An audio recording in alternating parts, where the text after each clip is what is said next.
Hello, good morning.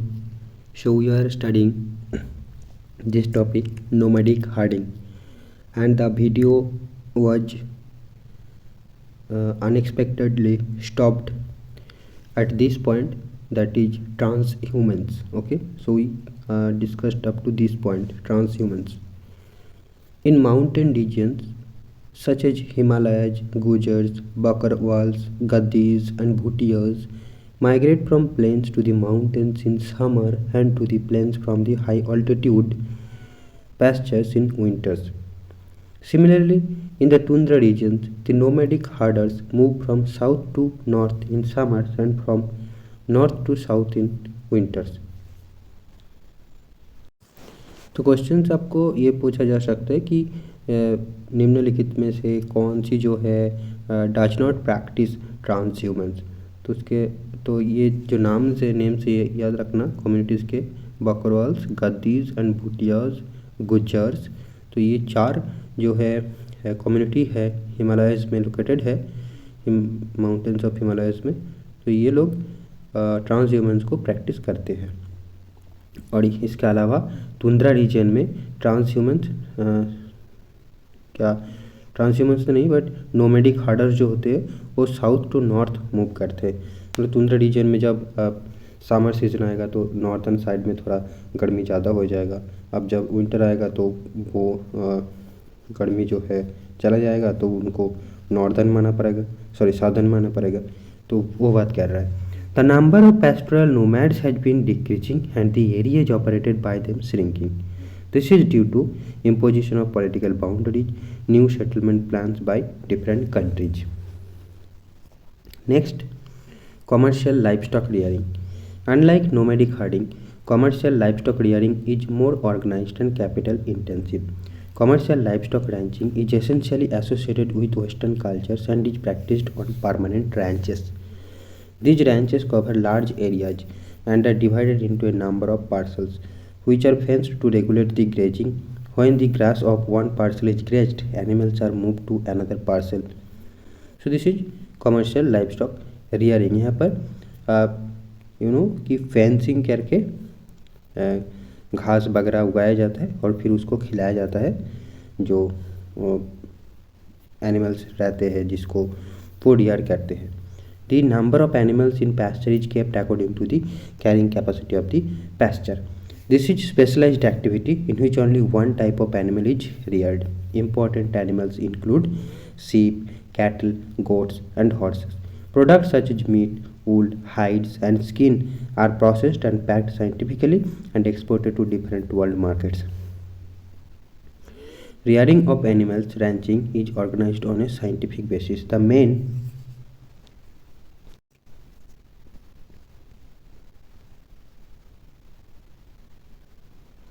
तो ये nomadic herding का जो मैप है यहाँ पर दिया गया है। देखो अफ्रीकन की नॉर्थ अफ्रीका में होता है, देन एशिया में भी होता है, सेंट्रल एशिया में होता है और तुंद्रा रीजन में होता है। ठीक है, और यहाँ पर अफ्रीका के साउथ वेस्टर्न पार्ट में थोड़ा सा होता है, राइट, जहाँ पर कौन सी डेजर्ट है, यहाँ पर कालाहारी डेजर्ट है। तो यहाँ पर नोमैडिक हर्डिंग वगैरह होता है। अब देखो एग्रीकल्चर, तो agriculture is practised under because agriculture is the primary activity and we are studying that chapter. Okay, अच्छा यहाँ पर कुछ चीज़ें भी दिया गया है, उससे पहले ये देख लेते हैं कि reindeer rearing in the northern regions of Alaska where most of the Eskimos own about 2/3 of the stock. Remember, rearing in the northern regions of Alaska where most of the Eskimos own about 2/3 of the stock.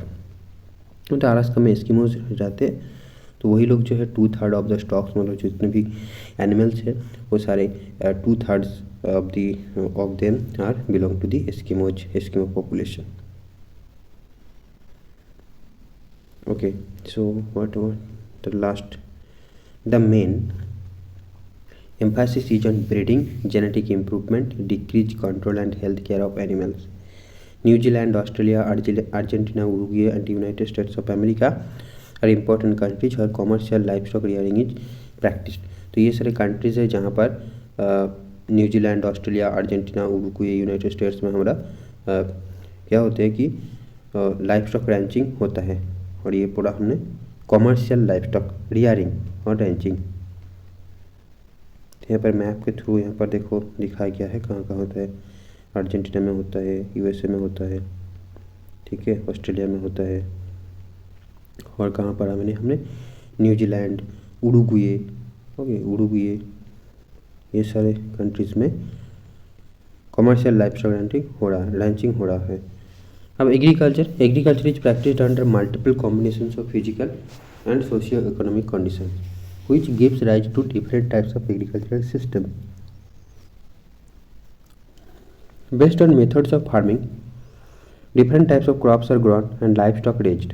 The following are the main agricultural system. Subsistence agriculture.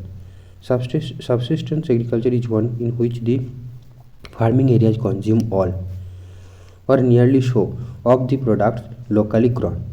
It can be grouped into two categories: primitive subsistence agriculture and intensive subsistence agriculture. फिर से पढ़ो, subsistence agriculture is one in which the farming areas consume all, right? कोई export नहीं होती यहाँ पर, no export. Primitive subsistence agriculture और shifting cultivation इसे बोलते हैं, is widely practised by many tribes in the tropics, specially in Africa, South and Central America and South East Asia. ये सारे जो है देखो मैप के थ्रू डिस्ट्रीब्यूशन दिखाया गया है बहुत अच्छे से, तो आप इसे नोट कर सकते हो। The vegetation is usually cleared by fire, process को बता रहा है यहाँ पर, तो इसको हम स्किप करते हैं। और देखो झूमिंग हम बोलते हैं नॉर्थ ईस्टर्न में, ये बहुत इंपॉर्टेंट है कि हमारे जो शिफ्टिंग कल्टीवेशन इसको बहुत सारे नाम से जाना जाता है। जैसे झूमिंग बोलते हैं नॉर्थ ईस्टर्न इंडिया में, ये आपको पता है। Milpa is known milpa in central America, it is called milpa, okay. Ladang, sorry, central America and Mexico, both central America and both Mexico, it is called milpa. थोड़ा ठंड लग गई है इसलिए दिक्कत हो रहा है, सॉरी। एंड यहाँ पर देखो इंडोनेशिया एंड मालयशिया में इसको लादांग बोलते हैं हम, इंडोनेशिया एंड मालयशिया में इसको लादांग बोलते हैं, ओके। तो ये तीनों नाम आप जरूर याद रख लेना। और भी बहुत सारे नेम्स है बट यहाँ पर नहीं दिया गया है, तो डेफिनेटली हम कभी बाद में उसे डिस्कस कर लेंगे शॉर्ट वीडियो के फॉर्म में। अभी तक इतना ही, ओके। मतलब वीडियो को पॉज नहीं करो, मैं ये बता रहा हूँ कि याद रखना कि झूमिंग, मिल्पा और लादांग। देखो झूमिंग होচ্ছে नॉर्थ ईस्ट इंडिया, ओके, ये तो याद रहेगा, आपको पता है। और मिल्पा एम से मेक्सिको, लादांग से इंडोनेशिया एंड मालयशिया, ओके। तो झूमिंग जो है नॉर्थ ईस्टर्न इंडिया में है, और लादांग जो है इंडोनेशिया एंड मालयशिया में है, milpa is in your Central America and Mexico में है, ओके। अब intensive subsistence agriculture, this type of agriculture is largely found in densely populated regions of monsoon Asia. पहला वाला क्या था? Primitive not extensive, okay, primitive subsistence agriculture, and second one is intensive subsistence agriculture. So basically there are two types of intensive subsistence agriculture. Now इसका भी अगर दो type होता है। Intensive subsistence agriculture dominated by wet paddy cultivation, so this type of agriculture is characterised by dominance of the rice crop. Land holdings are very small due to the high density of population. Farmers works with the help of family labor, leading to intensive use of land. Use of machinery is limited, and most of the agricultural operations are done by manual labor. Farm yield manure is used to maintain the fertility of the soil. In this type of agriculture, the yield per unit area is high, but per labor productivity is low. मतलब छोटी सी एक ज़मीन में बहुत सारे लोग काम कर रहे हैं, तो इसका जो प्रोडक्टिविटी है डेफिनेटली, क्योंकि वी नो कि लैंड का एक क्या होती है, लिमिटेड एक प्रोड्यूसिंग कैपेसिटी होता है, इसलिए कितने भी लोग एक टाइम के बाद लगा दो वहाँ से उतना प्रोडक्टिविटी नहीं आएगा, okay. Intensive subsidence agriculture dominated bye, sorry subsidence क्यों होगा, सब्सिस्टेंस होगा ना फिर, हाँ। तो intensive subsistence agriculture dominated bye crops other than paddy. तो इंटेंसिव सब्सिस्टेंस को हम दो हिस्सों में बांटे, एक हो गया dominated by paddy and other than paddy. Due to the difference in relief, climate, soil and some of the other geographical factors, it is not practical to grow paddy in many parts of monsoon Asia. Wheat, soybean, barley and sorghum are grown in northern China, Manchuria, North Korea and North Japan. In India wheat is grown in western parts of the Indo-Gangetic plains and millets are grown in dry parts of western and southern India, right? Most of the characteristics of this type of agriculture are similar to those of dominated by wet paddy except that irrigation is often used, okay? क्योंकि यहाँ पर जो है ये सारी चीज़ जो जैसे कि व्हीट हो गया, इसको हम स्पेशली क्या होते हैं विंटर में उगाते हैं इंडिया में, तो इरिगेशन की ज़रूरत पड़ता है। तो सारी चीज़ें सेम है, सिर्फ एक डिफरेंस है कि पैडी में हमको मानसून सीजन में हम यूजुअली करते हैं, तो यहाँ पर इरिगेशन का थोड़ा कम है रोल, बट यहाँ पर इरिगेशन बहुत ज़्यादा है, often used. The European colonised many parts in the world and they introduced some other forms of agriculture such as plantations which were mainly profit oriented large scale production systems। तो उसके बारे में हम जानेंगे। अब देखो प्लांटेशन एग्रीकल्चर एज मेंशन्ड, तो जब WTI दिया था तो वहाँ पर 4 क्रॉप यानी प्रोडक्ट के फ्रूट्स और भी कुछ क्रॉप्स था, उसका क्या है नेम दिया हुआ था और पूछा गया था कि which one of the following is a plantation crop like that. तो ऐसे भी क्वेश्चन आ सकते हैं, तो ध्यान से पढ़िए इसको। Plantation agriculture as mentioned above was introduced by the Europeans in colonies situated in the tropics. अच्छा, तो देखो इसको यूरोपियंस के द्वारा इंट्रोड्यूस किया गया है during there colonial period and mainly situated कहाँ पर है प्लांटेशन एग्रीकल्चर, ट्रॉपिक्स में लोकेटेड है, okay. Some of the important plantation crops are tea, coffee, cocoa, rubber, coconut, oil palm, sugar cane, bananas and pineapples. इन सारे को नाम याद रख लेना जरूरी है ताकि आपको क्वेश्चन में आ सकता है। क्या क्या हो गया plantation crop, tea, coffee, cocoa, rubber, coconut, oil palm, sugar cane, bananas and pineapples, right. Tea, coffee, rubber, cocoa, oil palm, sugar cane, bananas and pineapples. The characteristic features of this type of farming are large estates or plantations, large capital investment, managerial and technical support, scientific methods of cultivation, single crop specialization, cheap labor and a good system of transportation which links the estate to the factories and markets for the export of the products. The French established cocoa and coffee plantations in West Africa. The British set up large tea gardens in India and Sri Lanka. तो coffee and cocoa कहाँ होती है, waste Africa में होता है, ठीक। और T and coffee हो गया, tea gardens mainly India and Sri Lanka में है, rubber plantation in Malaysia and sugar cane है। तो ये भी आपका जो है मैच मेकिंग आ सकता है, कंट्री का नाम दिया गया है और क्रॉप का नाम दे दिया गया, तो आपको मैच मेकिंग करने के लिए बोल सकते हैं। तो कोको एंड कॉफ़ी जो है वो आपको वेस्ट अफ्रीका में मिलेगा, टी जो है tea garden India and Sri Lanka में मिलेगा, rubber plantation Malaysia and sugar cane and banana plantation in West Indies, okay. तो ये याद रखो, मैंने देखा भी है ऐसा क्वेश्चन GC नेट में, वो भी waste Indies, okay. Spanish and American invested heavily. अच्छा, तो पहले इसको फिर से एक बार पढ़ लेते हैं कि कोकोआ एंड कॉफ़ी हो गया West Africa, tea gardens India Sri Lanka, rubber Malaysia and yes rubber in Malaysia, sugar cane, पहले मैंने गलत बोल दिया था, शुगर केन मालयशिया में नहीं है, सिर्फ रबर मालयशिया में है, sugar cane and banana plantations आपका वेस्ट इंडीज में होगा, sugar cane and banana plantation आपका वेस्ट इंडीज में होगा एंड ठीक है, ये बात है। तो 3-4 कंट्री के नाम हमने पाए, कोकोआ कॉफ़ी आपका वेस्ट अफ्रीका, टी आपका श्रीलंका इंडिया, रबर आपका मालयशिया, शुगर केन एंड बनाना आपका West Indies, sugar cane and banana West Indies. अब Spanish and American invested heavily in coconut and sugar cane plantation in the Philippines. तो Philippines जो है यहाँ पर भी कोकोनट एंड शुगर केन यहाँ पर मिलेगा फिलीपींस में, ठीक, coconut and sugar cane. So the Dutch once had monopoly over sugar cane plantation in Indonesia. Sugar cane Indonesia पे भी मिल सकते हैं जहाँ पर डच ने इन्वेस्ट किया था बहुत सारे। सम कॉफ़ी फेजेंडास, तो कॉफ़ी जो है कॉफ़ी प्लांटेशन को जो गार्डन है उसको हम फेजेंडास कहते हैं। देखो लार्ज प्लांटेशन इन ब्राज़ील, तो ब्राज़ील में इसको फेजेंडास बोलते हैं। Are still managed by Europeans. तो ब्राज़ील में जो कॉफ़ी गार्डन से, लार्ज प्लांटेशन से, जिसे उसके लोकल में फैजेंडर्स कहते हैं, वो आज भी ऑपरेटेड किया जा रहा है या फिर मैनेज किसने कर रहा है, यूरोपियन के द्वारा। Today ownership of the majority of plantation has passed into the hands of the government और the nationals of the countries concerned. Today, ownership of the majority of plantations has passed into the hands of the government or the nationals of the countries concerned. ठीक है, okay. तो हमने यहाँ पर और एक चीज़ पाया कि फिलीपाइंस में कोकोनट अच्छा होता है, शुगर केन अच्छा होता है, ठीक। और इंडोनेशिया में भी शुगर केन अच्छा होता है, बनाना अच्छा होता है। यहाँ पर पढ़ा ना हमने, बनाना एंड शुगर केन, वो सॉरी वेस्ट इंडीज़ था यहाँ पर, ठीक, वेस्ट इंडीज़ था, इंडोनेशिया नहीं। इंडोनेशिया में क्या, फिर मलेशिया में रावर था, ठीक है। इंडोनेशिया नहीं पर थे, वेस्ट इंडीज़ पर थे, श्रीलंका इंडिया पर थे, वेस्ट अफ्रीका पर थे, मलेशिया पर थे, और यहाँ पर आपको फिलीपाइंस भी मिल गया कोकोनट एंड शुगर केन के लिए, और इंडोनेशिया जो है वो शुगर केन के लिए है, ठीक है। और ब्राज़ील में कॉफ़ी प्लांटेशन को फैजेंडर्स बोलते हैं, जो आज भी यूरोपियंस के द्वारा मैनेज किया जाता है।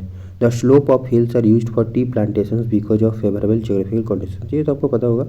अब देखो, एक्सटेंसिव कॉमर्शियल ग्रेन कल्टीवेशन पूरा उल्टा होगा। Commercial grain cultivation is practised in the intensive का उल्टा होगा definitely, in the interior parts of semi arid lands of the mid latitudes. Which is the principal crop. तो एक्सटेंसिव कॉमर्शियल ग्रेन कल्टीवेशन आपका semi arid areas में देखने को मिल रहा है, इंटीरियर पार्ट्स में देखने को मिल रहा है, and wheat is the principal crop here. ये सारी चीज़ याद रखना होगा आपको। Though the other crops like corn, barley, oats and rye are also grown. The size of the farm is very large, therefore entire operations of cultivation from plowing to harvesting are mechanized. So agriculture is highly mechanized. That's why we are calling extensive commercial grain cultivation, right? Extensive commercial grain cultivation. There is low yield per acre, but high yield पर person, मतलब जितने person involve है वो बहुत ही लो है, क्योंकि agriculture सारे mechanised है, सारे मशीन्स करते हैं, देख रहे हो। Why does this happen, because machines करते हैं, ज़्यादा लोग है ही नहीं करने के लिए, तो फिर एक ही पर्सन बहुत सारे जगह पर कोई कल्टीवेशन कर रहा है, और सारे जो क्रॉप्स है उसी को बिलोंग करता है, तो इसलिए उसका प्रोडक्टिविटी ज़्यादा हो गया, ठीक है। बट इन्वेस्टमेंट भी बहुत सारा करना पड़ता है। तो देखो, मैकेनाइज्ड ग्रेन फार्मिंग का यहाँ पर पिक्चर दिखाया गया, ठीक है। Combined crews are capable of harvesting grain over many hectares in a single day. एक ही दिन में सारे काम को निपटाया जा सकते हैं यहाँ पर। तो यह आपका commercial extensive commercial grain farming, यहाँ पर मैप में आपको दिखाया गया एक्सटेंसिव कॉमर्शियल ग्रेन फार्मिंग की जो है एरिया, जो देखो अफ्रीका में भी यहाँ पर देखने को मिलता है, यहाँ पर मेडिटेरेनियन टाइप ऑफ क्लाइमेट यहाँ पर, और इधर साउथ अमेरिका में भी है, यहाँ पर प्रेरीज वगैरह है नॉर्थ अमेरिका में, यहाँ पर व्हीट होता है। अब यूरोप में भी है, एशिया के ऊपर थोड़ा इधर भी है, ठीक है। तो this type of agriculture is best developed in Eurasian steppes, the Canadian and American prairies, the pampas of Argentina, the velds of south Africa, the Australian downs and the Canterbury plains of New Zealand, ठीक है। तो ये locate these places on the map, ये देखो Canterbury और New Zealand का Canterbury island आपको दिखाई नहीं किया यहाँ पर, तो आप एटलास से ढूंढ सकते हो या फिर गूगल में सर्च कर सकते हो, अगर किसी प्लेस के बारे में आपको पता नहीं है तो। यूरेशियन में हम जानते हैं कि जो ग्रासलैंड होती है उसको स्टेप्स बोलते हैं, कनाडा एंड अमेरिका में इसको प्रेरीज कहते हैं, अर्जेंटीना में पम्पास कहते हैं, तो ये सारी चीज़ याद रखना होगा आपको। और जो है वेल्ड्स कहते हैं साउथ अफ्रीका में, ऑस्ट्रेलिया में आपको डाउन्स बोलते हैं इसको, और कैंटरबरी इसी तो अलग नाम है प्लेन्स का, okay.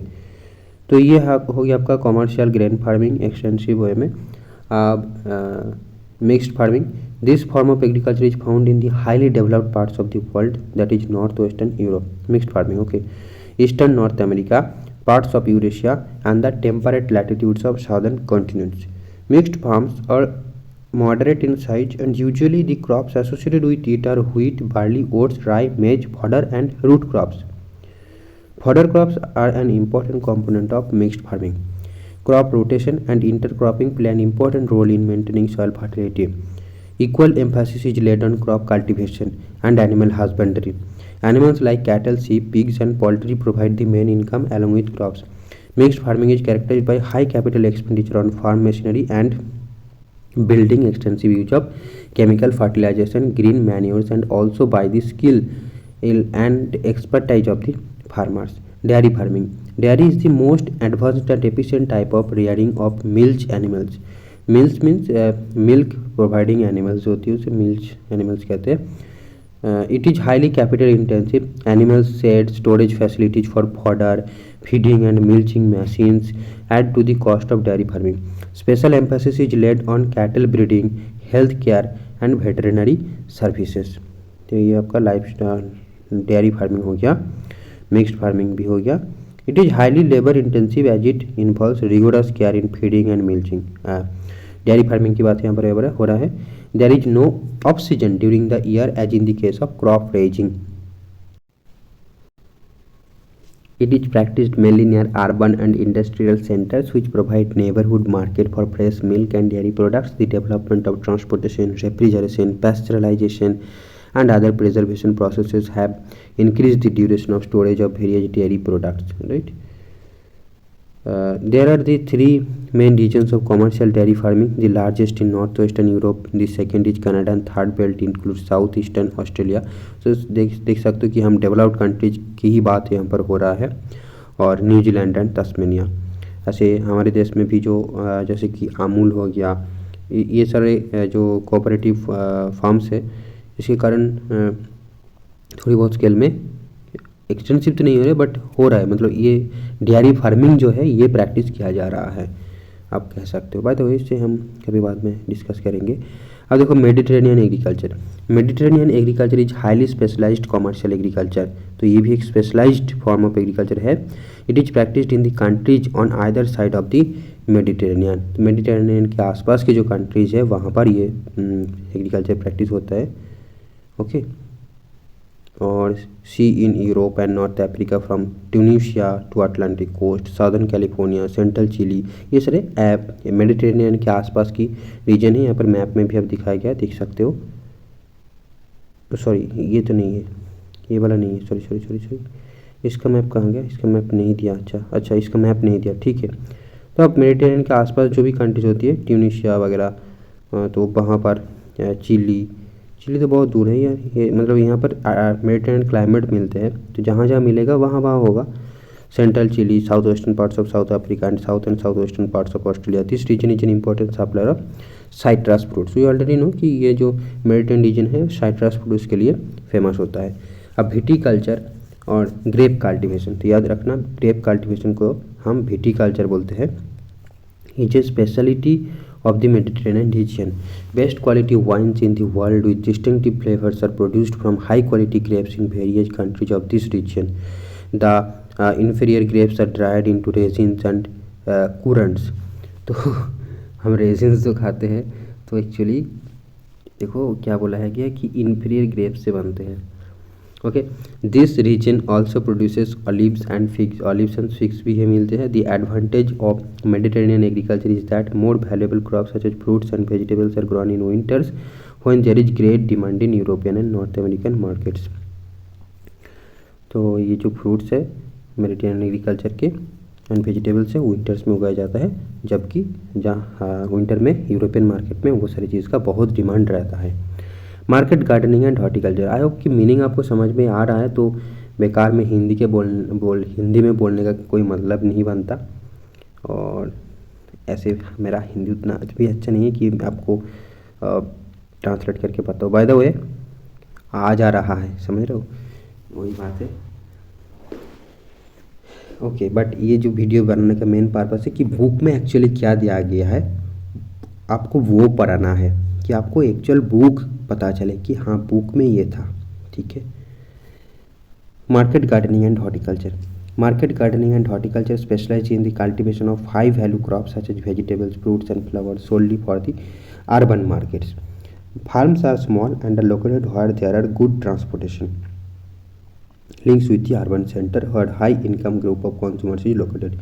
It is both labor and capital intensive and lays emphasis on the use of irrigation, herbicides, fertilizers, insecticides, greenhouses and artificial heating in colder regions. This type of agriculture is well developed in densely populated industrial districts of Northwest Europe, Northeastern United States of America and the Mediterranean regions. The Netherlands specializes in growing flowers and horticultural crops specially tulip. तो ये देखो, ये जो है ना net question में भी आया हुआ था। देखो मतलब एनसीईआरटी पढ़ने का भी फ़ायदा पता लग रहा है ना, कितने सारे एग्जाम में आपको हेल्प हो जाते हैं। नेट तक, नेट लेवल के भी एग्ज़ाम में आपको हेल्प हो जाएगा। बट हमने कभी नहीं पढ़ा था, सच में बता रहा हूँ, मैंने कभी नहीं पढ़ा था। इस बार पढ़ रहा हूँ, मतलब अब पढ़ रहा हूँ मैं। ये पहली बार नहीं है, ऐसे मैंने पढ़ा है, बट इस तरीके का वीडियो मैंने सोचा कि रिकॉर्ड करते हैं ताकि कुछ लोगों को मदद हो जाए, या फिर मैं अगर चाहूँ तो कभी भी हेडफोन लगाकर, क्योंकि आज हम मोबाइल बहुत यूज़ करते हैं और हेडफोन लगाकर हम रिवाइज कर सकते हैं इजीली। क्या होना कि यूट्यूब में जो सारे वीडियोज़ हैं वहाँ पर वो लोग फिर पीपीटी बनाते हैं और थोड़ी बहुत काट छाट करके आपको बताता है, और बहुत सारे बक बक बक बक करते हैं, मतलब प्रमोशनल बहुत होते हैं। तो मेरे को वो देखना बिल्कुल अच्छा नहीं लगते। और वही तो ऐसे ही और जो है आपका और एक टीचर है जैसे कि अमित सेनगुप्ता नाम के, वो इतना स्पीडे पढ़ाते हैं कि मतलब समझ में नहीं आते, और यही जो लाइन्स लिखा हुआ है वो एक्सप्लेन कर देते हैं, ठीक है। बट मतलब वो ज़्यादा फॉर्मल होता है, इंग्लिश बहुत हाई फाई लेवल का है, तो मेरे को थोड़ा समझने में दिक्कत भी आता है। बाय द वे ऐसे हो सकता है कि आपको मतलब और भी अच्छे चैनल है जहाँ पर ऐसे ही पढ़ाया गया है। मैं ये नहीं बोल रहा हूँ कि मैं ही ये पहली बार कर रहा हूँ। बड़ा आपको वीडियो पसंद है तो ज़रूर लाइक कर देना, बस इतना काफ़ी है। चलो ठीक है। और this type of agriculture is well developed in densely populated industrial districts of north west Europe. अच्छा, पर क्या रहे हैं हम, yes, market gardening and horticulture के बारे में बात कर रहे हैं हम। तो this type of agriculture is well developed in densely populated industrial districts of north west Europe, north eastern United States of America and the Mediterranean regions. The Netherlands, yes ये बता रहा था कि नेदरलैंड जो है ये आपका फ्लावर्स के लिए फेमस है। Netherland specialise in growing flowers, वो भी ट्यूलिप फ्लावर्स। तो ये एक बार नेट एग्जाम में पढ़ा था मैंने, क्या है गेस करके उसको सही करके आया था by the way. Which are flown to all major series of Europe. देखो नेदरलैंड में ट्यूलिप्स जो फ्लावर है ये बहुत अच्छा होता है, ट्यूलिप्स। ऐसे आपको पता होगा, बट रिवीजन अगर नहीं रहता तो भूल जाते हैं हम चीज़ों को, तो वही हुआ था मेरे साथ। The regions where farmer specialise in vegetables only, the farming is known as track farming. तो जहाँ पर सिर्फ वेजिटेबल्स उगाया जाता है, कोई फ्रूट्स नहीं, सिर्फ वेजिटेबल्स, उसे हम ट्रैक फार्मिंग कहते हैं। The distance of track farms from the market is govern by the distance that A track can cover overnight, hence the name track farming, ठीक है। तो ये जो सिर्फ वेजिटेबल्स उगाया जाता है, ये किस डिस्टेंस पे उगाया जाता है कि जहाँ तक कि एक ट्रक उस फील्ड से मार्केट तक पहुंच जाएगा ओवरनाइट, मतलब सुबह होने से पहले। तो इसी के लिए नाम पड़ा है कि ट्रक फार्मिंग। ओके, तो ट्रक फार्मिंग क्या है, एक्चुअली एक मार्केट गार्डनिंग है और हॉर्टिकल्चर के अंडर है, एक स्पेशलाइज्ड है, ठीक है, इसके अंदर एक स्पेशलाइजेशन है। In addition to market gardening, a modern development in the industrial regions of Western Europe and North America is factory farming। तो यहाँ पर देखो कितने सारे हमको कॉन्सेप्ट मिल रहा है। Factory farming, live stock particularly poultry and cattle rearing is done in stalls and pens क्या होती है, fed on manufactured feed stuff and carefully supervised taken disease. This requires heavy capital investment and in terms of building machinery for various operations, veterinary services and heating and lighting. One of the important features of poultry farming and cattle rearing is breed selection and scientific breeding. Types of farming can also be categorized according to the farming organization. Farming organization is affected by the way in which farmers own their farms and various policies of the government which help to run these farms. तो इसका फिर से अलग classification आ गया। तो I hope यहाँ तक आपको चीज़ें समझ में आया। यहाँ पर बोला कि फैक्ट्री फार्मिंग की बात किया गया है कि फैक्ट्री फार्मिंग क्या होता है कि देखो live stock particularly poultry and cattle rearing is done in stalls and pains. अच्छा, इसका एग्जैक्ट क्या यही फैक्ट्री फार्मिंग है, ये यहाँ पर क्लैरिटी नहीं मिला। बाय द वे फिर एक बार इसको सर्च करना पड़ेगा फिर फैक्ट्री फार्मिंग क्या होता है ना। और बाकी अगर यहाँ पर जो दिया गया है कि live stock particularly poultry and cattle rearing is done in stalls and pens, fed on manufactured feedstuff and carefully supervised against diseases. This requires heavy capital investment in terms of building machinery। अच्छा, तो ये बहुत सारे invest करना पड़ता है, इसी को बोल रहा है, इसलिए हम उसे फैक्ट्री फार्मिंग शायद बोल रहा है कि जहाँ पर बहुत सारे इन्वेस्ट करके बिल्डिंग वगैरह बनाकर मैकेनाइजेशन, जैसे कि आप देखोगे कि कभी कभी शॉर्ट्स में आता है कि जो काउज है उसको मिल्किंग किया जा रहा है थ्रू मशीन, उसको खाना खिलाया जा रहा है, मतलब खाना दिया जा रहा है थ्रू मशीन्स। तो इसके लिए बहुत सारी इन्वेस्टमेंट चाहिए होती है ना, तो वही इसी की बात करें तो एक फैक्ट्री सेटअप करने का जैसा इन्वेस्टमेंट करना पड़ता है, शायद इसलिए इसको फैक्ट्री फार्मिंग बोला जा रहा है। इसका एक रीज़न हो सकता है, इसको क्लैरिफाई यहाँ पर नहीं किया गया। अब देखो तो हम क्या है फार्मिंग को इसके बेसिस पर कैटेगराइज कर सकते हैं, किसके बेसिस पे कि उसका ओनरशिप कौन है, ओनरशिप कैसा है उसके बेसिस पे, ठीक है। Farmers own their farms and various policies of the government which help to run this farms, उसके बेसिस पे हम कोऑपरेटिव फार्मिंग हो सकता है। जैसे कि मैंने कुछ देर पहले अमूल की बात कर रहा था, a group of farmers form a cooperative society by pooling in their resources voluntarily for more efficient and profitable farming. Individual farms remain intact and farming is a matter of cooperative initiative. Cooperative societies help farmers to procure all important inputs of farming, sell the products at the most favorable terms and help in processing of quality products at a cheaper rates। और ये भी मैंने बता रहा था, देखो अमूल का दूध भी है और जो है अब चीज़ों को ना पढ़ के अब रियलिटी के साथ रिलेट करना, ये स्पेशली जो है छोटे बच्चे के लिए होती है, मतलब जो आज क्लास 11 में पढ़ रहा है वो ऐसे रिलेट नहीं करता, तो चीज़ों को उसको याद भी नहीं रहता। अगर कोई ऐसे पढ़े या फिर वो पढ़े ऐसे तो आई थिंक ज़्यादा याद रहेगा। ये बात है, कुछ ज़्यादा तो नहीं हो गया, पता नहीं, चलो। तो हाँ कि बोल रहा था कि अमूल की जो मिल्क पैकेट है और रेड काउस बोल के एक मिल्क पैकेट है यहाँ पर, तो देखोगे उसके बीच में एक फ़र्क है। ऐसे रेड काउ क्या कंपनी है क्या नहीं है मेरे को नहीं पता, उसका क्या मतलब ज़्यादा नहीं पता जितना अमूल के बारे में पता है, तो उसका प्राइस में डिफरेंस है। बट इतना पता है कि अमूल एक कोऑपरेटिव फार्म है, शायद इसीलिए इसका प्राइस अमूल का प्राइस लो है, क्योंकि 500 ml मिल्क है दोनों ही पैकेट, और अमूल का जो प्राइस है 27 रुपीज़ है और रेड काउस का 31 रुपीज़ है, ठीक है। तो ये बात है, हो सकता है कि एक कोऑपरेटिव सोसाइटी इसलिए प्राइस कम है। अब देखो cooperative movement originated over a century ago and has been successful in many western European countries like Denmark, Netherlands, Belgium, Sweden, Italy. In Denmark, the movement has been successful that practically every farmer is a member of a cooperative। ठीक है, तो सबसे ज़्यादा successful कहाँ मिली है इसको, Denmark में मिला है, जहाँ पर every farmer is a part और member of a cooperative society. ठीक है, collective farming, the basic principle behind this type of farming is based on social ownership of the means of production and collective labor। collective farming और the model of kolkhoz was introduced in, तो collective farming actually किसके model है, एक कोल्कहोज का model है, introduced in erstwhile Soviet Union to improve upon the inefficiency of the previous methods of agriculture and to boost agricultural production for self-sufficiency। The farmers pool in all their resources like land, livestock and labor। However, they are allowed to retain very small plots to grow crops in order to meet their daily requirements। Yearly targets are set by the government and the produce is also sold to the state at fixed prices। Produce in excess of the fixed amount is distributed among the members or sold in the market। The farmers have to pay taxes on the farm produces, hired machinery, etc. Members are paid according to the nature of the work allotted to them by the farm management। Exceptional work is rewarded in cash or kind। This type of farming was introduced in former Soviet Union under the socialist regime, which was adopted by the socialist countries। After its collapse, these have already been modified। Now mining, तो mining भी एक primary activity है क्योंकि ये directly nature के साथ related है। The discovery, और हम नेचर से इस चीज़ को एक्सट्रैक्ट करते हैं, जो भी हम माइंस करके जो भी मिनरल से कोल वगैरह निकालते हैं वो डायरेक्ट नेचर से एक्सट्रैक्ट करते हैं, इसलिए प्राइमरी एक्टिविटी है। The discovery of minerals in the history of human development is reflected in many stages in terms of copper age, bronze and iron age. The use of minerals in ancient times was largely confined to the making of tools, utensils and weapons। The actual development of mining began with the Industrial Revolution and its importance is continuously increasing। Factors affecting mining activity, the profitability of mining operations thus depends on two main factors।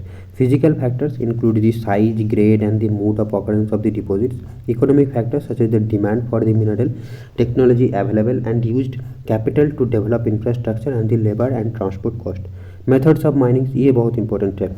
Depending on the mode of occurrence and the nature of the ore, mining is of two types, that is surface and underground mining। The surface mining, also known as open cast mining, is the easiest and the cheapest way of mining minerals that occur close to the surface. तो close to the surface अगर कोई minerals मिल गया उसको हम mine करने के open cast mining use करते हैं। Overhead cost such as safety precautions and equipment is relatively low in this method. The output is both large and rapid। ठीक है, तो देखो ओपन कास्ट माइनिंग, ये ओपन एक एरियाज है, यहाँ पर जो है हाँ ऊपर से ही माइन करना स्टार्ट कर दो, कोई इन्वेस्टमेंट वगैरह की ज़रूरत नहीं है, सिर्फ आपको लेबर चाहिए और माइन्स करने के लिए कुछ चाहिए। उधर इस साइड दिखाया गया सैफ्ट माइनिंग कैसे होता है। तो सैफ्ट देखो एक पोत में होल किया जाता है, बोर्ड किया जाता है और फिर वहाँ से चीज़ों को निकाला जाता है, जैसे कि पेट्रोलियम वगैरह हो गया आपका, जो सरफेस के बहुत नीचे रहता है उसके लिए। When the ore lies deep below the surface underground mining method shaft method, इसे हम अंडरग्राउंड और सैफ्ट मेथड बोलते हैं, has to be used. In this method vertical shafts have to be sunk from where underground galleries radiate to reach the minerals. Minerals are extracted and transported to the surface through these passages. It requires specially designed lifts, drills, haulage vehicles, ventilation system for safety and efficient movement of people and material. This method is risky. Poisonous gases, fires, floods, and caving in lead to fatal accidents. Have you ever read about mine fires and flooding of coal mines in India? The developed economies are retreating from mining, processing, and refining stages of production due to high labor cost, while the developing countries with large labor force and striving for higher standard of living are becoming more important. Several countries of Africa and few of South America and Asia have over 50% of the earnings from minerals alone।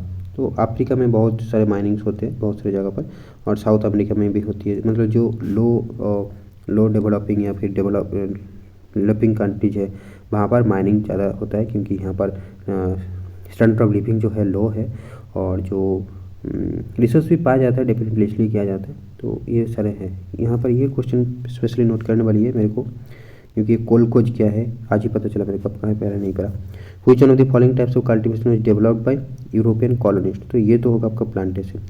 Bye the वे कोलकोज जो ही ration method है क्या है, एक cooperative farming, नहीं cooperative तो नहीं था, ये था सोशलिस्ट वाला, क्या पढ़ा हमने सोशलिस्ट को, कलेक्टिव फार्मिंग पढ़ा हमने। सोशलिस्ट जो है रशिया में कलेक्टिव फार्मिंग पढ़ा, तो उसको कोलकोज मॉडल के अकॉर्डिंग बनाया गया था। सर ये किसका नाम हो सकता है, इसको थोड़ा और सर्च करना पड़ेगा, ठीक है। मॉडल ऑफ कोलकोज तो डेफिनेटली किसका नाम ही होगा।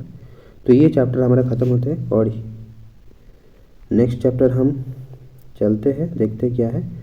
तो नेक्स्ट चैप्टर है secondary activities. Definitely primary activities हमारा कंप्लीट हुआ, अब सेकेंडरी एक्टिविटीज़ है।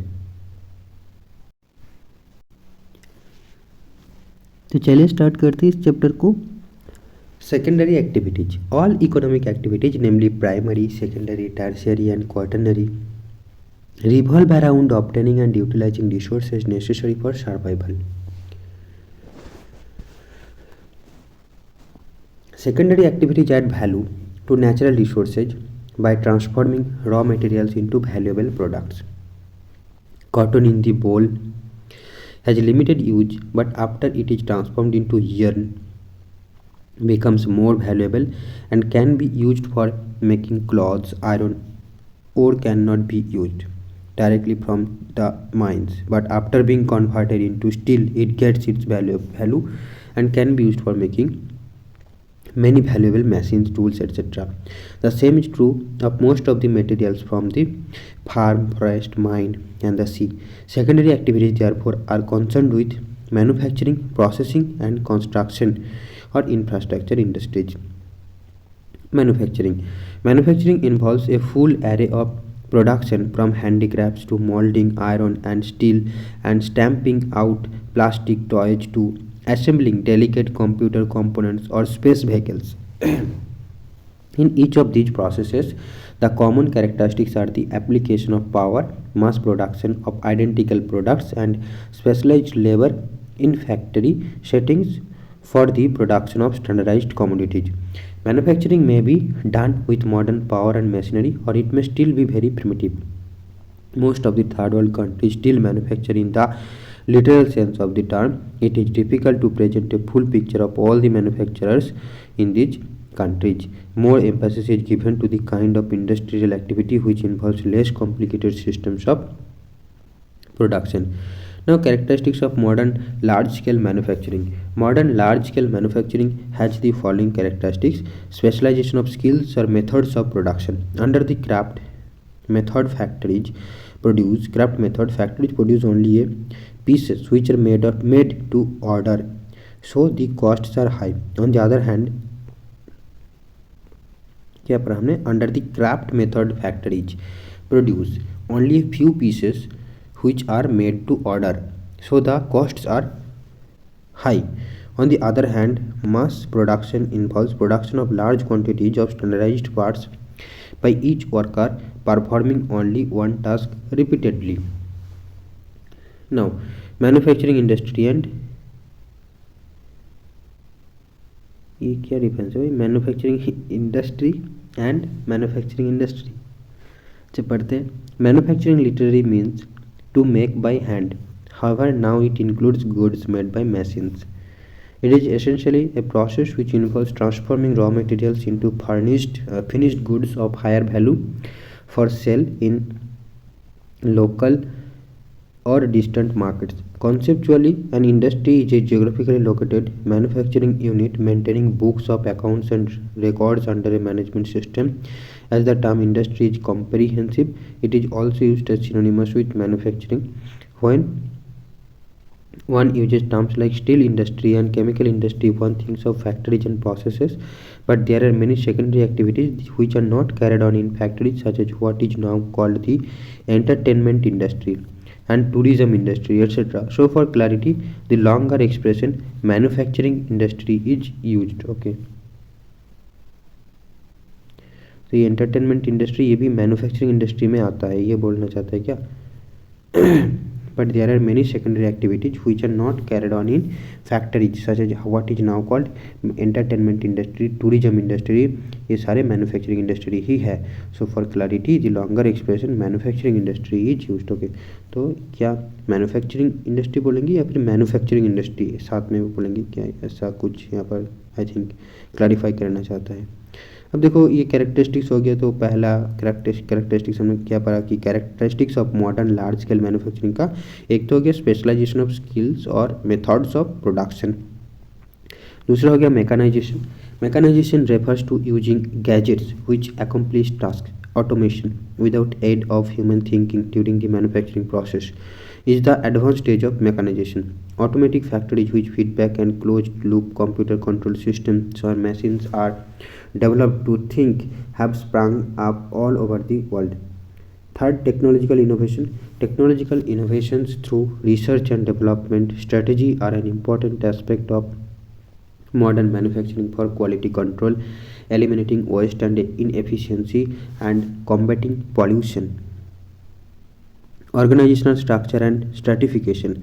Modern manufacturing is characterized by a complex machine technology, extreme specialization and division of labor for producing more goods with less effort and low costs, vast capital, large organizations, executive bureaucracy.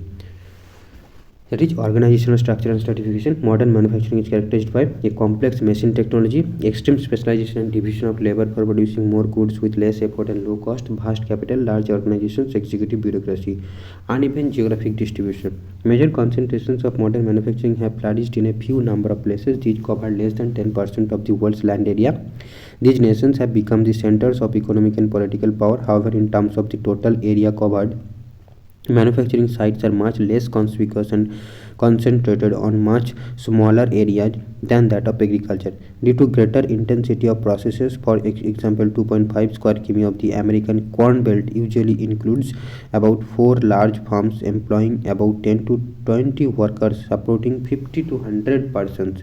But this same area could contain several large integrated factories and employ thousands of workers. Industries maximize profits by reducing cost. Therefore, industries should be located at points where the production costs are minimum. Some of the factors influencing industrial locations are as under: access to market. The existence of a market for manufactured goods is the most important factor in the location of industries. Market means people who have a demand for these goods and also have the purchasing power, ability to purchase, right, to be able to purchase from the seller at a place. Remote areas inhabited by people offer small markets. The developed regions of Europe, North America, Japan and Australia provide large global markets as the purchasing power of the people is very high. The densely populated regions of South and Southeast Asia also provide large markets. Some industries such as aircraft manufacturing have a global market. The arms industry also has a global market. Now, access to raw material. Raw material used by industries should be cheap and easy to transport. Industries based on cheap, bulky and weight losing material ores are located close to the sources of raw material such as steel, sugar and cement industries. Perishability is a vital factor for the industry to be located closer to the source of the raw material. Agro-processing and dairy products are processed close to the sources of farm produce or milk supply respectively. Access to labor supply. Labor supply is an important factor in the location of industries. Some types of manufacturing still require skilled labor. Increasing mechanization, automation and flexibility of industrial processes have reduced the dependence of industry upon the labors. Access to sources of energy. Industries which use more power are located close to the source of the energy supply, such as the aluminium industry.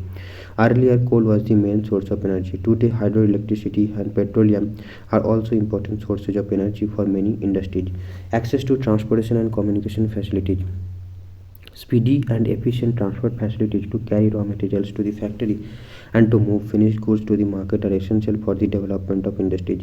The cost of transport plays an important role in the location of industrial units. Western Europe and Eastern North America have a highly developed transport system which has always induced the concentration of industries in these areas. Modern industries inseparably tied to transportation systems. Improvements in transportation led to integrated economic development and regional specialization of manufacturing. Communication is also an important need for industries for the exchange and management of information.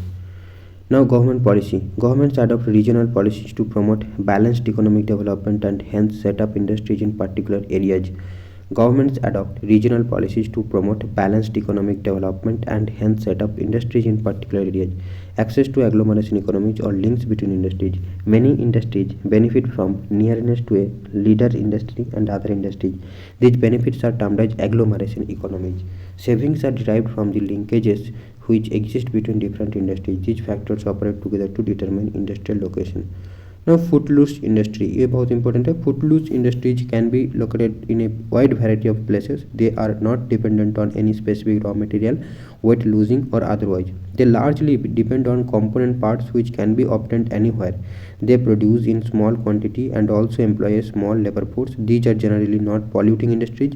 The important factor in their location is accessibility by road network. तो footloose industries मतलब जिसका जो कहीं भी locate हो सकता है.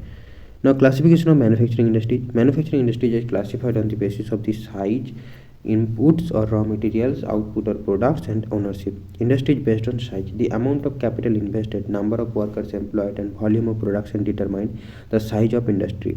Accordingly, industries may be classified into household or cottage, small scale, and large scale industries. तो यहाँ पर देखो एक क्लासिफिकेशन दिखाया गया है, तो एक बार देख लेंगे क्या इसको, क्लासिफिकेशन ऑफ इंडस्ट्री. ओके, इसको रोटेट करके देखते हैं, रोटेट किया जाएगा क्या.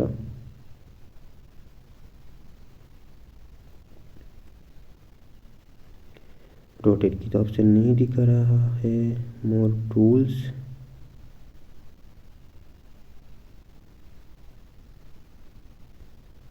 फिर ओके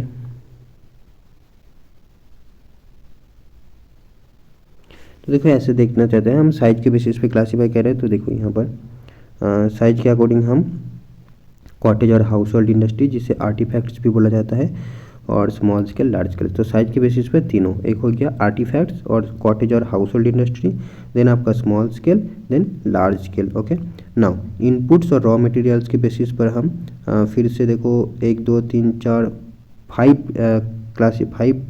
डिविजन कर सकते हैं. एक हो गया agro based, mineral based, chemical based, forest based, animal based. Right, agro based में क्या थे, sugar, edible oil, cotton. Example दे रहा है, cotton textile, coffee, tea, rubber, ये सारे जो है एग्जांपल्स है. अब मिनरल बेस्ड को फिर से दो हिस्सों में बांटा जाता है, टू टाइप्स है, मेटालिक एंड नॉन मेटालिक, ठीक है। मेटालिक का अगर मेटालिक को भी टू टाइप्स है, that is ferrous and non ferrous. Ferrous का एग्जाम हो गया iron and steel, non ferrous का copper, aluminium, gems and jewellery, these are non ferrous. अब नॉन मेटालिक सीमेंट, पॉटरी, ये सारे नॉन मेटालिक है। अब केमिकल बेस्ड इंडस्ट्रीज में आता है petrochemical, plastic, synthesis, fibre, salts, chemical fertiliser etcetera. Forest based में आपका टिम्बर आएगा, लैक आएगा, टारपेंटाइन आएगा, पेपर आएगा। एनिमल बेस्ड में लेदर, वूल, ये सारी इंडस्ट्रीज आपका आएगा। नाउ आउटपुट और प्रोडक्ट बेस्ड, एक हो गया बेसिक, दूसरा हो गया कंज्यूमर गुड्स। बेसिक हो गया आपका iron and steel industry, and consumer goods को आप फिर से जैसे कि biscuits, textiles, vehicles, example car, scooter, cycles, ये सारे कंज्यूमर गुड्स की एग्जाम्पल है, नॉट टाइप्स ना। देन साइज के बेसिस पे हम सॉरी ये साइज क्यों होगा, ये तो ओनरशिप होगा ना, हाँ गलत दिया है, देखो कितनी गलती है यार।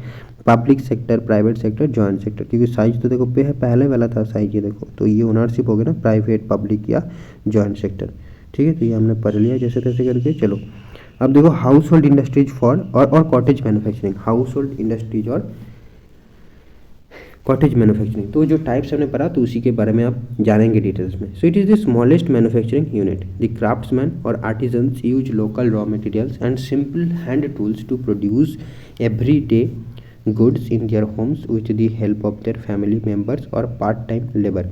Finished products may be for consumption in the same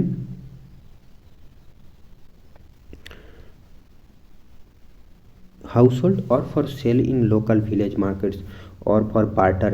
Capital and transportation do not wield much influence, as this type of manufacturing has low commercial significance and most of the tools are devised locally. Okay, good. No यहाँ पर दिखाएगा कि basket बनाया जा रहा है, यहाँ पर देखो पॉटरी मेकिंग कर रहा है ये लोग, तो ये सारे जो है कॉटेज इंडस्ट्री है, फिर आर्टिफैक्ट्स है, या फिर क्या है, हाउस होल्ड इंडस्ट्री है, सॉरी हाउस होल्ड मैन्युफैक्चरिंग है। अब some common everyday products produced in this sector of manufacturing include food stops, fabrics, mats, containers, tools, furniture, shoes and figurines from wood, lot and forest. अब इस shoes कौन खरीदेगा भाई, ये homemade होगा तो पता नहीं है, कहीं कहीं बिकता है तो कमेंट करके बताओ, ठीक है। तो बेकार की एग्जांपल दिया है, देखो पहले तो इंक्लूड करना चाहिए कि बीरी फैक्ट्री जो है ये हाउस होल्ड में बनता है, बहुत सारा हाउस होल्ड मैंने जो दिखा है, और बाकी ठीक है, जैसे मैट्स वगैरह होती है। कॉन्टेनर्स, ये कॉन्टेनर्स कौन सी टाइप का कॉन्टेनर है पता नहीं। फैब्रिक्स मतलब फूड स्टॉप्स, हाँ फूड स्टॉप्स हो सकता है, तो ये सारे हैं। और फॉरेस्ट प्रोडक्ट भी हो सकता है, ठीक है। Other articles from leather, pottery, then handmade जो ज्वेलरीज होता है उसको हम इस कैटेगरी में रख सकते हैं, हैंडमेड ज्वेलरीज। अभी अब जो है आप मतलब काफ़ी डिमांड है, मैं देखता हूँ फेसबुक में काफ़ी बार पोस्ट वगैरह, तो वहाँ पर अच्छा है। यहाँ पर लिखा हुआ है देखो, gold Smith make jewellery of gold, ये भी एक होम बेस्ड मैन्युफैक्चरिंग है। सिल्वर एंड ब्रोंज, तो मतलब जो गोल्ड स्मिथ होता है वो जो बनाते हैं वो होम बेस्ड मैन्युफैक्चरिंग, हाँ definitely. Some artefacts and crafts are made out of bamboo, wood obtain locally from the forest. हाँ ये जो क्राफ्ट्स होंगे वो तो होगा, ठीक है। तो ये शूज़, फर्नीचर ये कोई नहीं करता ना भाई, ये फर्नीचर हो सकता है, छोटी मोटी पहले होता था जो जिसको हम फीते से कुछ था आई थिंक। चलो limit. Small scale manufacturing is distinguished from house hold industries bye its production techniques and place of manufacture, a workshop outside the home or cottage of the producer. This type of manufacturing uses local raw materials, simple power-driven machine, and semi-skilled labor. It provides employment and engages local purchasing power. Therefore, countries like India, China, Indonesia, and Brazil, etc., have developed labor-intensive small-scale manufacturing in order to provide employment to their population. Right? Small-scale manufacturing हो गया आपका कि distinguished from household industries by its production techniques and place of manufacture, a workshop outside the home or cottage of the producer. This type of manufacturing uses local raw material, simple power-driven machines, and semi-skilled labor. It provides employment and raises local purchasing power. Therefore, countries like India, China, Indonesia, and Brazil, etc., have developed labor-intensive small-scale manufacturing in order to provide employment to their population. Large scale manufacturing involves a large market, various raw materials, enormous energy, specialized workers, advanced technology, assembly line, mass production, and large capital. This kind of manufacturing developed in the last 200 years in the United Kingdom, Northeastern USA, and Europe. Now it has diffused in almost all over the world. On the basis of the system of large-scale manufacturing, the world's major industrial regions may be grouped under two broad types, namely traditional large-scale industrial regions which are thickly clustered in a few more developed countries, and high-technology large-scale industrial regions which have diffused to less developed countries. एक हो गया high developed countries, एक हो small developed countries. Okay, now industries based on inputs और raw materials. ये ज़्यादातर जो EMRS PGT या फिर BPSC में आने वाले आई थिंक मतलब कुछ है नहीं वैसा, बट एक बार हम रीड आउट कर ले रहा है. ठीक है, इंडस्ट्रीज बेस्ड ऑन इनपुट्स और raw materials on the basis of the raw materials used the industries are classified as agro based, हमने पढ़ा already, mineral based, chemical based, forest based और एनिमल बेस्ड. ठीक है, हम इसलिए पढ़ रहे ताकि हमारी जो प्रीवियस नॉलेज है उसमें अगर कुछ गैप रह गया है तो वो पता चल जाए तो अच्छा होगा, तो इसलिए एक बार रीड आउट करना अच्छा रहेगा. Agro processing involves the processing of raw materials from the field and the farm into finished products for rural and urban markets. Major agro processing industries are food processing, sugar, pickles, fruit juices, beverages, spices and oils, fats and textiles, cotton, jute, silk, rubber, etc. These are agro-based industries. Now, food processing. Agro processing includes agro processing includes canning, producing cream, fruit processing, and confectionery.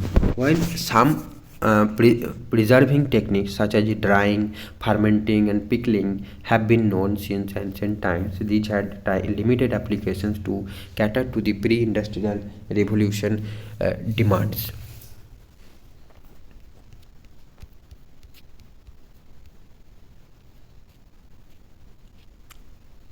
Agribusiness is commercial farming on an industrial scale, often financed by business whose main interest lie outside agriculture. For example, large corporations in tea plantation business. Agribusiness firms are mechanized, large in size, highly structured, reliant on chemicals, and may be described as agro factories. Now, mineral-based industries. These industries use minerals as raw material.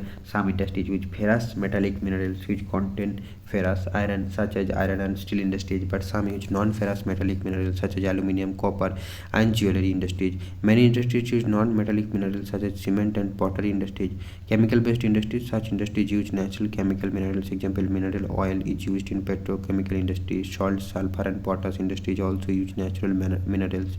Chemical industries are also based on raw materials obtained from wood and coal. Synthetic fiber, plastic, etc. are other examples of chemical-based industries. Forest-based raw material using industries. The forest provide many major and minor products which are used as raw material. Timber for furniture industry, wood, bamboo, and grass for paper industry, for industries come from forests. Animal-based industries, leather for leather industry and wool. And ये sir एक explain करना जरूरी नहीं था इतना, सबको पता होती है, बस छोटी मोटी. ठीक है, ivory is also obtain from elephants task. अब देखो, इंडस्ट्रीज बेस्ड ऑन आउटपुट और product. You have seen some machines and tools made of iron and steel. The raw material for such machines and tools is iron and steel, which is itself an industry. The industry whose products are used to make other goods by using them are raw materials are basic industries. Can you identify the links? Iron, steel, machines for textile industry, clothes for use by consumers. Yes, so iron and steel हो गया आपका basic industry, क्योंकि वो आपका base को बना के दे रहा है ना.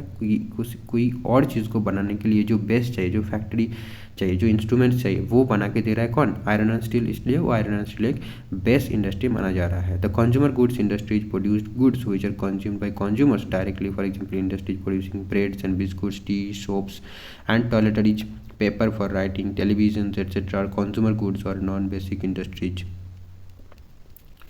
Industries based on ownership. Public sector industries are owned and managed by governments. In India, there are a number of public sector undertakings. Socialist countries have many state-owned industries.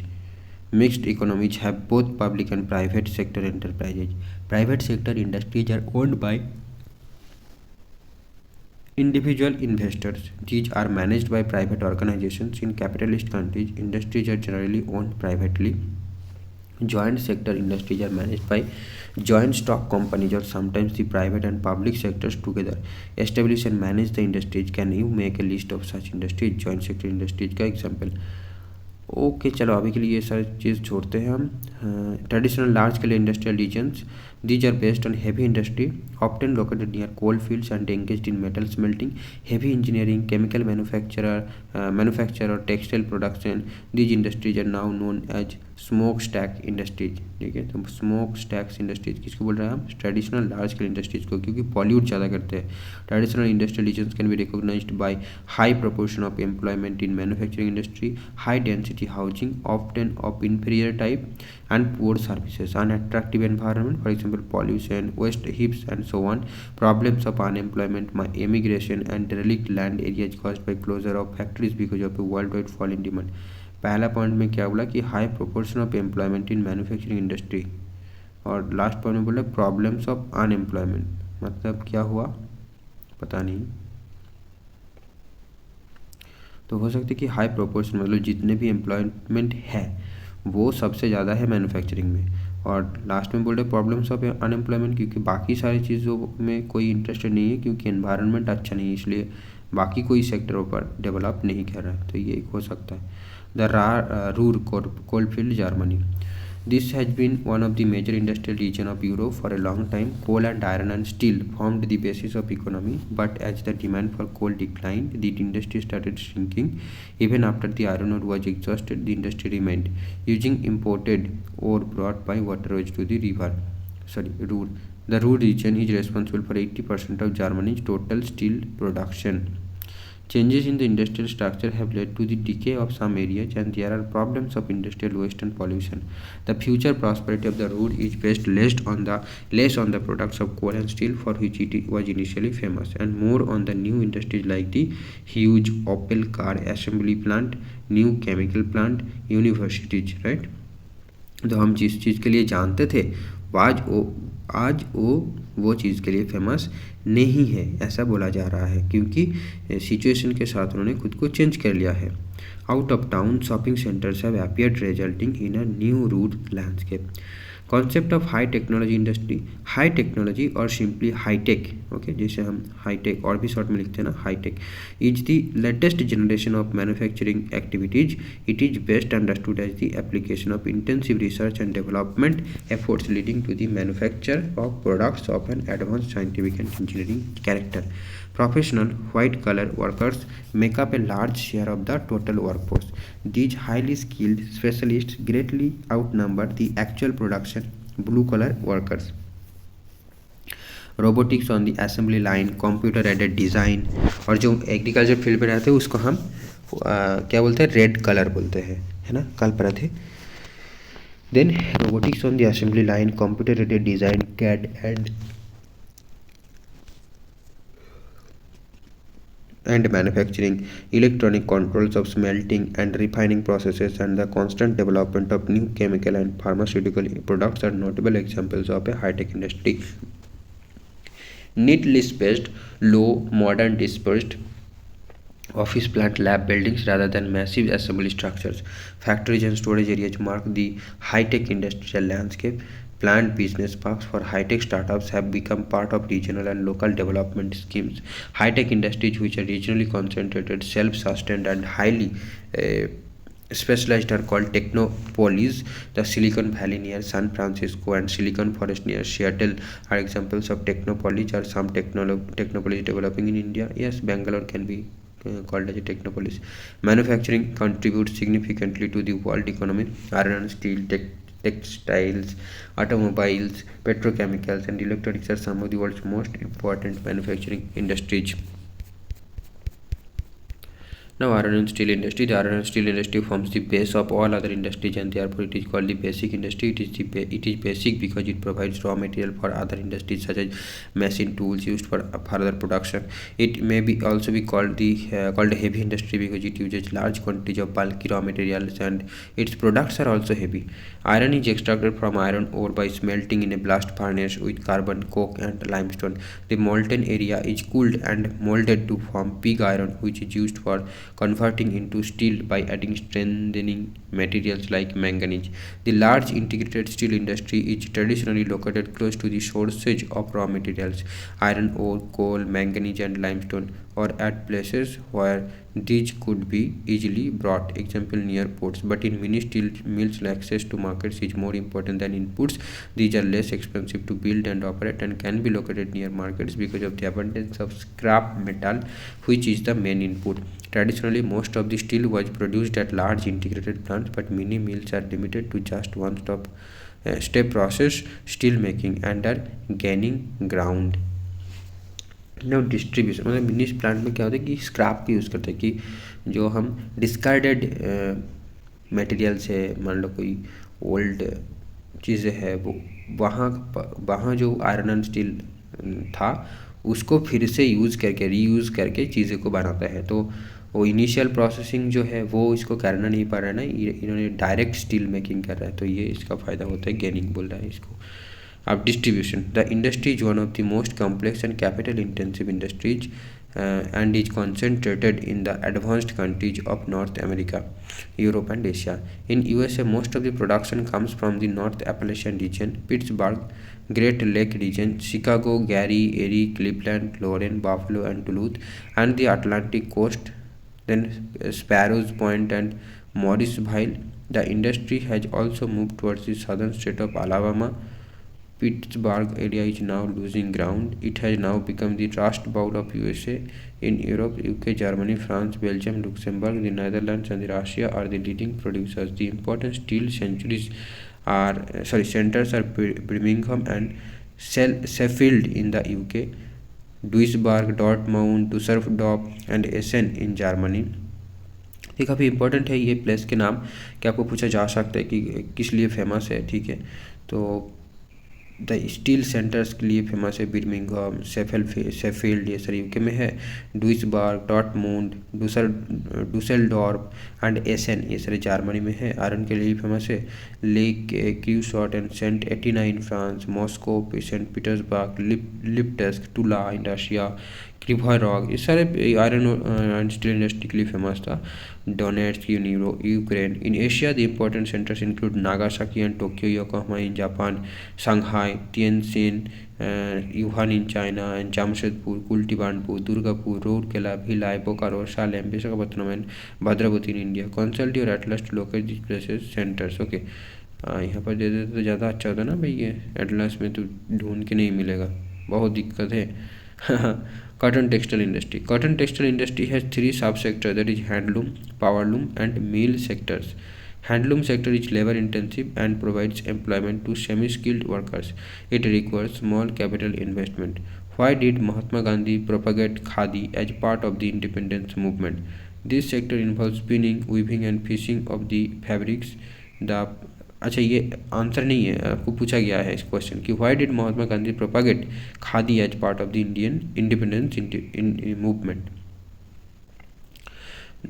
तो this sector, cotton textile sector, involve spinning, weaving and fishing of the fabrics, finishing of the fabrics. थोड़ा नींद आ रहा है क्या? The powerloom sector introduces machines and becomes less labour intensive, right. The powerloom sector introduces machines and becomes less labour intensive and the volume of production increases. Cotton textile mill sector is highly capital intensive and produces fine cloths in bulk. Cotton textile manufacturing requires good quality cotton as raw material. India, China, USA, Pakistan, Uzbekistan, Egypt produce more than half of the world's raw cotton. The UK, Northwest European countries and Japan also produce cotton textile made from imported yarn. Europe alone accounts for nearly half of the world's cotton imports. The industry has to face very stiff competition with synthetic fibers, hence it has now shown a declining trend in many countries. With the scientific advancement and technological improvements, the structure of industry changes. For example, Germany recorded constant growth in cotton textile industry since Second World War till the 70s, but now it has declined. It has shifted to less developed countries where labor costs are low. तो ये जो है हमारा chapter ख़त्म हो गया है cotton textile industry. बहुत अच्छी बात है, ज़्यादा कुछ यहाँ पर उतना सारी चीज़ें नहीं है, बट आपकी थोड़ा बहुत कॉन्सेप्ट आपका क्लियर रहना चाहिए कि आपको क्वेश्चन दिखे तो कॉन्सेप्ट में कोई दिक्कत नहीं आना चाहिए। बाकी ऐसे फैक्चुअल क्वेश्चन से ज़्यादा नहीं आएंगे, ठीक है। तो हम अगला चैप्टर देखते हैं, ये है टर्शियरी एंड क्वाटरनरी एक्टिविटीज के बारे में है, तो इसे हम देखेंगे। और तो क्या क्या हमने पढ़ा एक बार रिकॉल कर लेंगे क्या? एक बार स्टॉप करता हूँ, पॉज करता हूँ वीडियो को, आप भी रिकॉल कर लीजिए क्या आपने पढ़ा और फिर वीडियो को रिज्यूम करना। Okay, hello friends. तो tertiary and quaternary activities, when you fall ill you go to family doctor or you call a doctor. Sometimes your parents take you to a hospital for treatment. While in school you are taught by your teachers. In the event of any dispute, legal opinion is obtained from a lawyer. Likewise, there are many professionals who provide their services against payment of their fee. Thus, all types of services are special skills provided in exchange of payments. Health, education, law, governance, and recreation, etc. requires professional skills. These services require other theoretical knowledge and practical training. Tertiary activities are related to the service sector. Manpower is an important component of the service sectors, as most of the tertiary activities are performed by skilled labor, professionally trained experts, and consultants. In the initial stages of economic development, larger proportion of people worked in the primary sector. In a developed economy, the majority of workers get employment in tertiary activity and a moderate proportion is employed in the secondary sector. Tertiary activities include both production and exchange. The production involves the provision of services that are consumed. The output is indirectly measured in terms of wages and salaries. Exchange involves trade, transport, and communication facilities that are used to overcome distance.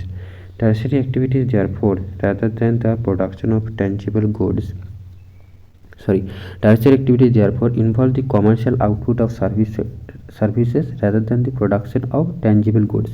They are not directly involved in the processing of physical raw materials. Common examples are the work of a plumber, electrician, technician, launderer, barber, shopkeeper, driver, cashier, teacher, doctor, lawyer, and publisher, etc. The main activities is that the expertise provided by services relies more heavily on specialized skills, experience, and knowledge of the workers rather than on the production techniques, machinery, and factory processes.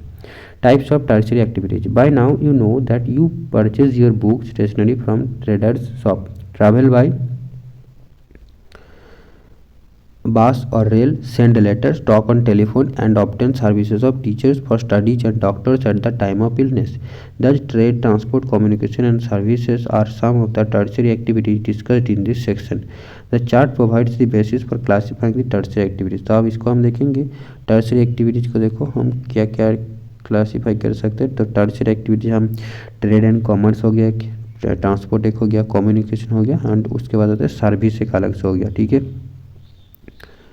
Okay, देखो बहुत अच्छा एक बार table से दिया गया है। Trade and commerce को फिर से wholesale trade and retail trade में डिवाइड किया जा सकता है। होलसेल ट्रेड में आपका आएगा urban supply houses and rural mandis, right. Wholesale trade में आएगा urban supply houses and rural mandis. Retail trade में आपका आएगा फिर से two types, urban and rural. Rural में periodic markets, stores, street vendings, PDS means public distribution system. Urban में आएगा आपका chain stores, mail order, convenient shopping centres and PDS, and mail order में टेलीफोन और इंटरनेट, ये हो सकता है। ट्रांसपोर्ट आपका देखो rail network, road network, water network, air network.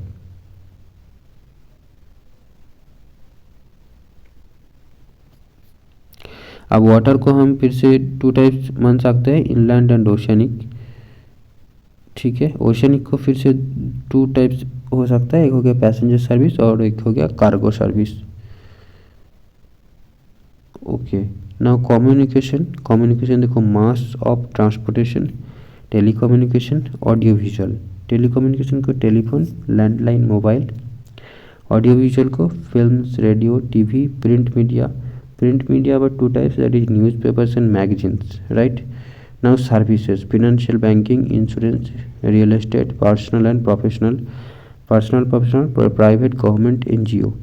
Quaternary activities information based and research and development based. Quinary activities के अंदर आते हैं specialist, decision makers, consultants, policy formulators. तो ये सर आपका क्वार्टरनरी एक्टिविटीज, क्विनरी एक्टिविटीज हो गया। हम एक एक करके देखते हैं क्या है यहाँ पर trade and commerce. Trade is essentially buying and selling of items produced elsewhere.